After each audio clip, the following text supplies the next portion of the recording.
তিনিও পর্যন্ত এর প্রতিবাদ করেছেন, কারণ তিনি তখন টিএমসির নেতা ছিলেন না, তিনি একজন ডাক্তারের শিক্ষা ছিলেন। তার মেয়ে ওখানে ডাক্তারি পড়ে এই ধরনের ঘটনা তার মেয়ের সঙ্গে হতে কেউ বেঁচে গেছেন সেটা তিনি বলে ফেলেছেন, কারণ কিছুক্ষণের জন্য তার উপর থেকে টিএমসির ভূত নেমে গেছিল। তিনি একজন মেয়ের বাবা হয়ে গেছিলেন, তাই সেই ভয়ঙ্কর ব্যাপারটা তিনি বলতে বাধ্য হয়েছেন। আর এই সত্য কথাটা বলার জন্য তাকে পার্টির স্পোকসম্যানের পদ থেকে টিএমসি সরিয়ে দিয়েছে। আর ঠিক এই ভয়েতে টিএমসির অনেক নেতা জি হুজুরি করছেন, ধার্মিক সেজেছেন, অন্যায়ের প্রতিবাদ করতে পারছেন না। কেন পুলিশ এই আন্দোলনে ঝাঁপিয়ে পড়ছে? আন্দোলনকারীদের বাধা দিচ্ছে, রাস্তায় নামলে পুলিশ রেডে করে তেড়ে আসছে, মানুষ পুলিশের উপর আস্থা হারিয়েছে।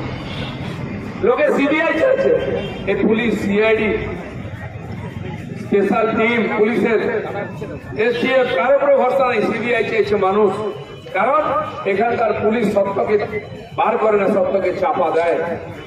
আমি পুলিশকে বলতে চাইছি, আপনারা যেটা করছেন এটা মানবতার বিরুদ্ধে। যে ডাক্তাররা জীবন বিপন্ন করে দিন রাত পরিশ্রম করছেন, হাতে জীবন নিয়ে মহিলারা আমাদের সেবা করছেন, যখন আমরা অসুস্থ হই প্রথম ডাক্তারের কথা মনে পড়ে, ডাক্তারকে ভগবান মনে করি। যখন আমাদের জীবন বিপন্ন হয় ডাক্তারের কাছে যাই, আর ডাক্তাররা জীবনকে বিপন্ন করে আমাদের কাছে আসেন।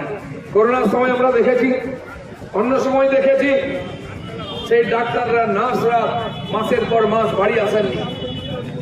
সেই ডাক্তার মা নার্স মা নিজের সন্তানকে দুধ খাওয়াননি মাসের পর মাস। করোনাতে সেবা করতে করতে নিজেরা মারা গেছেন। তারা রাত থেকে একজন মহিলা কম বয়সী মেয়ে পরিবার ছেড়ে রোগী সেবার জন্য রাত যাচ্ছে, তখন তার উপরে খুন আর ধর্ষণ হচ্ছে। সেই ডাক্তারদের পাশে আমরা আছি, কিন্তু সেই ডাক্তারদের সুরক্ষা পুলিশ দিচ্ছে না।